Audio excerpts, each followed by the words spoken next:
অনুষ্ঠান বাড়ির মতো মাছের মাথা দিয়ে ছ্যাঁচড়ার রেসিপি আমাকে অনেকেই রিকোয়েস্ট করেছিলেন, তাই চেষ্টা করেছি একদম সহজ পদ্ধতিতে রেসিপিটা করে দেখানোর। অবশ্যই সাথে থাকবে অনেক tips and tricks. By the way, আমি শেফ অতনু, আপনারা দেখছেন অতনুর রান্নাঘর। আর আজকে আমাদের রেসিপি অনুষ্ঠান বাড়ির মতো মাছের মাথা দিয়ে ছ্যাঁচড়া। তাহলে ছ্যাঁচড়াটা বানানোর জন্য আমি এখানে ভেজিটেবলগুলো প্রথমে কেটে নেব। সবার প্রথমে এখানে আমি কেটে নিচ্ছি ঝিঙেটাকে আপনাদের একটু এরকম বড় বড় করে প্রথমে কেটে নিতে হবে। আর বড় বড় করে কাটা হয়ে গেলে প্রথমে এভাবে মাঝখান থেকে 1/2 করে দিন, তারপরে এইভাবে লম্বা লম্বা করে কেটে নিন।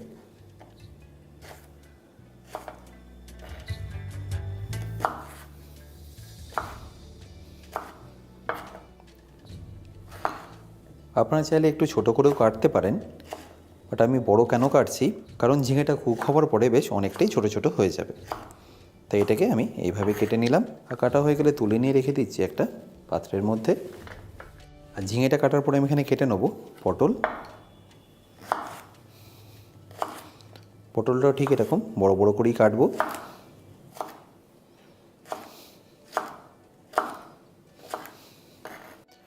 আপনারা চাইলে পটলটা কিন্তু ডুমো ডুমো করেও কাটতে পারেন, বাট আমি যাতে তাড়াতাড়ি কুক হয় সেই জন্য এটাকে এইভাবে লম্বা লম্বা করে কেটে নিচ্ছি।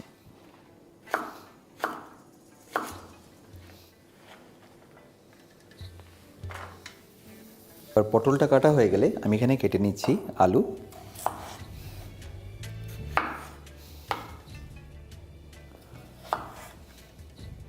এবার এটাকে আপনারা এইভাবে 1/2 করে দিতে পারেন, আর চাইলে এরকম বড় বড়ও রাখতে পারেন। আমি এটাকে একটু এরকম ছোট ছোট করে দিলাম। একটু যদি এরকম বড় থাকে তাহলে মাঝখান থেকে কেটে নিয়ে তারপরে সেটাকে আপনারা 1/2 করে দেবেন। আমি এখানে টোটাল 2টো আলু কেটে নিচ্ছি। যদি ছোট সাইজের আলু হয় তাহলে আপনারা এটাকে 3টেও কেটে নিতে পারেন।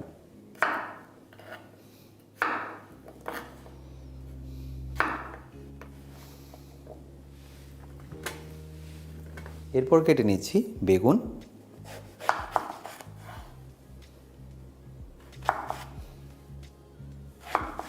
বেগুনটাকে আমি এখানে এরকম বড় বড়ই রাখলাম।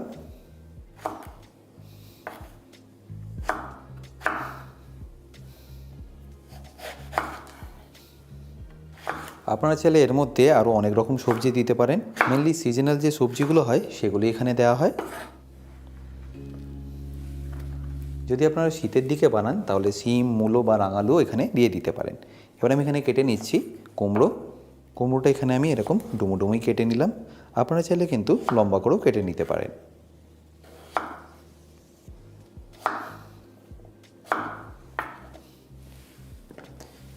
এবার এখানে সবশেষে কেটে নেব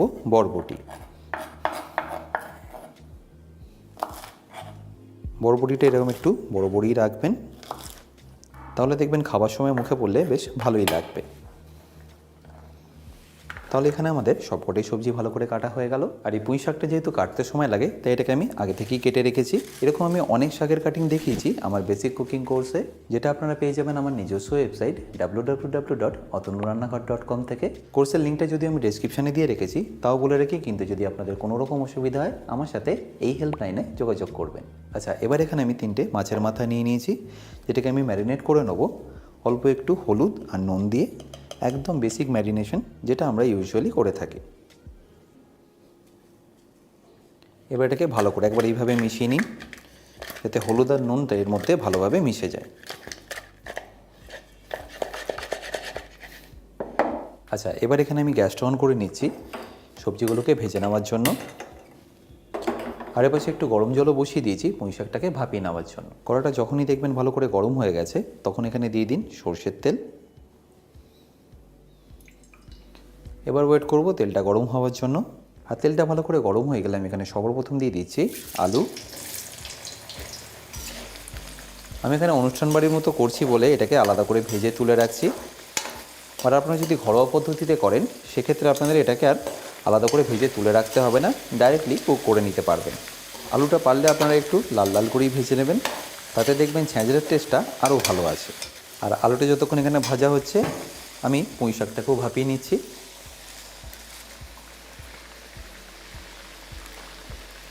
এতটা পুঁই শাক লাগছে বটে, বাট ভাপানোর পরে দেখবেন অনেকটাই কমে আসে। আর ভাপানোর সময় পারলে অল্প একটু নুন এইভাবে দিয়ে দেবেন। তারপর ভালো করে এইভাবে একবার জলের মধ্যে ডুবিয়ে দেবেন।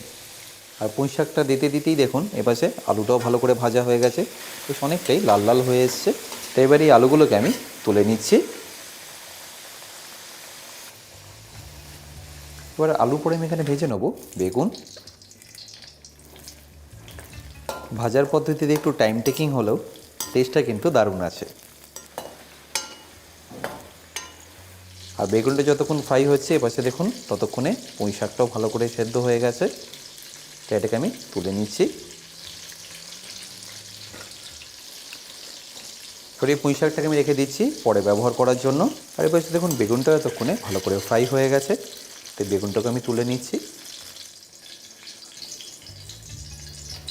আর বেগুনের পরে আমি এখানে একে একে বাকি ভেজিটেবলগুলোও ভেজে নিলাম।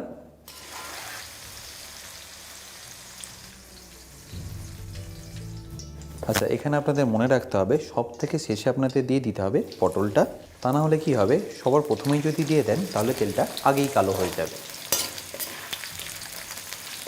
আর পটলটা ফ্রাই করার সময় তেলের টেম্পারেচারটা আপনারা একদম হাই রাখবেন, তা না হলে পটলটা কিন্তু অনেকটাই তেলটা টেনে নেবে।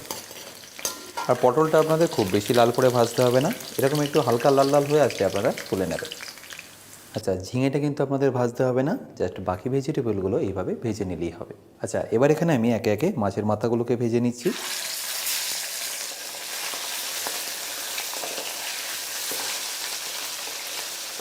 খুব বেশি ওভারকুক করে ভাজবেন না, তাতে তেলটাও বেশি লাগবে আর মাছের মাথাটাও ভালো করে ভাজা হবে না। একদিকটা ভাজা হয়ে গেলে অপর দিকটাও পাল্টে নিয়ে ভালো করে ভেজে নিন। আমি এখানে কাতলা মাছের মাথা নিয়েছি, বাট আপনারা চাইলে কিন্তু রুই মাছের মাথা দিয়ে এটা ইজিলি করতে পারবেন। এবার এই পিঠটা একটু ভালো করে লাল লাল করে ভেজে নিন। তাহলে মাছের মাথাগুলো দেখুন এখন পারফেক্টলি ভাজা হয়ে গেছে। এটাকে তুলে নিয়ে আমি একটা প্লেটের মধ্যে রেখে দিচ্ছি। তাহলে আমাদের এখানে মাছের মাথাগুলো ভাজা হয়ে গেল। এবার আমি ফোড়ন হিসাবে দিয়ে দেবো 5 ফোড়ন,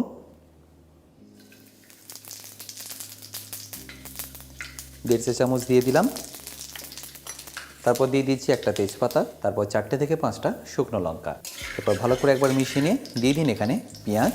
পেঁয়াজটা চেষ্টা করবেন এরকম একটু পাতলা পাতলা করেই কেটে নেওয়ার, তাতে পেঁয়াজগুলো তাড়াতাড়ি কুকও হবে আর তাড়াতাড়ি ভাজাও হয়ে যাবে। আর পেঁয়াজটা যতক্ষণ ভাজা হচ্ছে আমি এখানে 2টো টমেটো কেটে নিচ্ছি, একটু বড় সাইজের বলে আমি এখানে 2টো নিয়ে নিয়েছি। আর টমেটোটাকে এরকম আপনাদের পাতলা পাতলা করে কেটে নিতে হবে। এই টমেটোটা আপনাদের কখন ব্যবহার করতে হবে সেটা আপনাদের নিশ্চয়ই জানাবো। আর তার আগে পেঁয়াজটা ভাজা হয়ে গেলে এখানে আপনাদের দিয়ে দিতে হবে রসুন বাটা।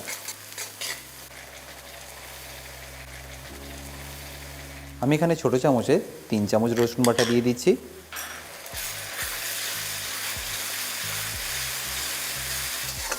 তারপর একবার ভালো করে মিশিয়ে নিয়ে যে টমেটোগুলো আমি কেটে রেখেছিলাম সেগুলো এখানে দিয়ে দেবো।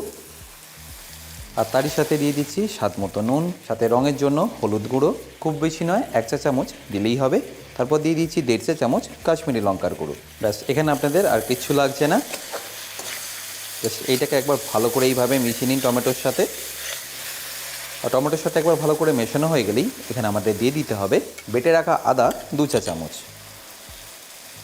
আশা করি নিশ্চয়ই খেয়াল করলেন আমি এখানে আদা রসুনটা কিন্তু একসাথে দিলাম না। টমেটোটা দেওয়ার পরেই তারপরে আদাটা দিয়ে দেবেন আর তারই সাথে দিয়ে দেবেন ঝালের জন্য কাঁচা লঙ্কা। বেশ, এবার এই সব কিছুকে একবার ভালো করে আবারও কষিয়ে নিন। গ্যাসের ফ্লেমটা এই সময় আপনারা একদম হাই রাখবেন যাতে টমেটোটা তাড়াতাড়ি গলে যায়। আর টমেটোটা যখনই দেখবেন এইভাবে ভালো করে গলে গেছে তখন এখানে দিয়ে দিন ঝিঙেটা। এবার 2 থেকে 3 মিনিট টমেটোর সাথে এটাকে ভালো করে একটু কষিয়ে নিন যতক্ষণ না ঝিঙেটা নরম হয়ে আসছে।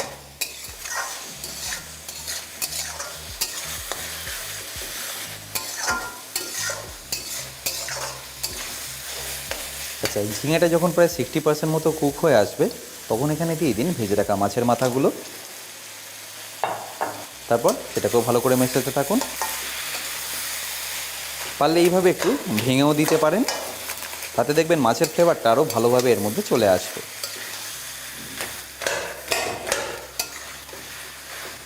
ঝিঙেটা দেখুন এখন বেশ অনেকটাই নরম হয়ে গেছে। তাই এবার এখানে যে ভেজিটেবলগুলো আমি ভেজে রেখেছিলাম সেগুলোকে একে একে দিয়ে দেবো।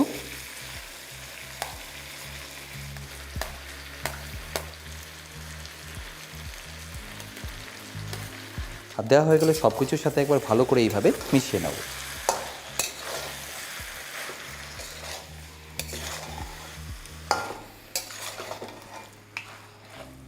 আচ্ছা, এবার আপনাদের যেটা করতে হবে, ফ্লেমটাকে লো করে দিয়ে ঢাকা দিয়ে এটাকে কুক করে নিতে হবে 4 থেকে 5 মিনিটের জন্য। এবার 3 থেকে 4 মিনিট পরে আমি ঢাকনাটা আপনাদের সরিয়ে দেখাচ্ছি। দেখুন আস্তে আস্তে জলটা ছাড়া শুরু হয়েছে।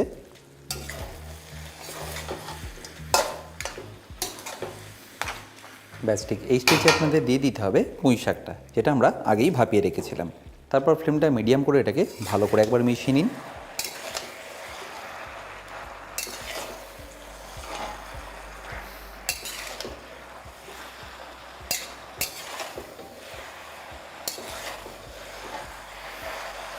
আর এটাকে একবার ভালো করে মিশিয়ে নিয়ে আমি এখানে দিয়ে দিচ্ছি খুব সামান্য চিনি। এটা বেসিক্যালি টমেটোর টক ভাবটাকে একটু কমাতে সাহায্য করবে। ব্যাস তারপর লাস্টবারের জন্য এটাকে ভালো করে একবার মিশিয়ে নিন।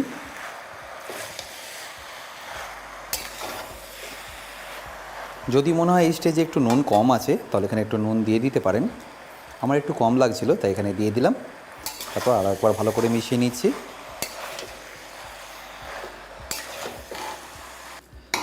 আর ফাইনালি এটা ভালো করে মেশানো হয়ে গেলে ঢাকা দিয়ে রেখে দিন 3 থেকে 4 মিনিটের জন্য। এবার 4 থেকে 5 মিনিট পরে আমি ঢাকনাটা খুলে নিচ্ছি। দেখুন আস্তে আস্তে জলটাও ছেড়ে দিয়েছে, আর এই সব সবজিগুলো এখন পারফেক্টলি কুক হয়ে গেছে।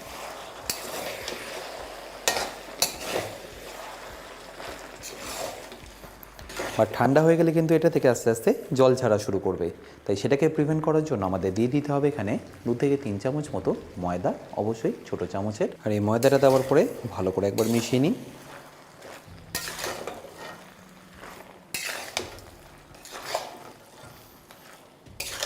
ব্যাস এবার ঠান্ডা হয়ে গেলে এটা থেকে আর জল ছাড়বে না। ফাইনালি এটাকে ফিনিশ করুন অল্প একটু গরম মশলা দিয়ে। ব্যাস এবার এটাকে মিশিয়ে নিলেই আপনাদের ছ্যাঁচড়া কিন্তু মাছের মাথা দিয়ে পারফেক্টলি রেডি। ব্যাস এবার গ্যাসের ফ্লেমটা বন্ধ করে গরম গরম পরিবেশন করে নেব।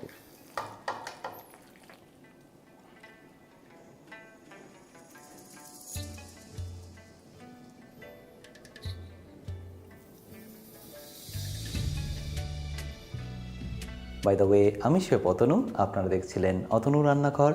দেখা হচ্ছে আপনাদের সাথে একটা নতুন রেসিপি নিয়ে নেক্সট এপিসোডে। ভালো থাকবেন, সুস্থ থাকবেন।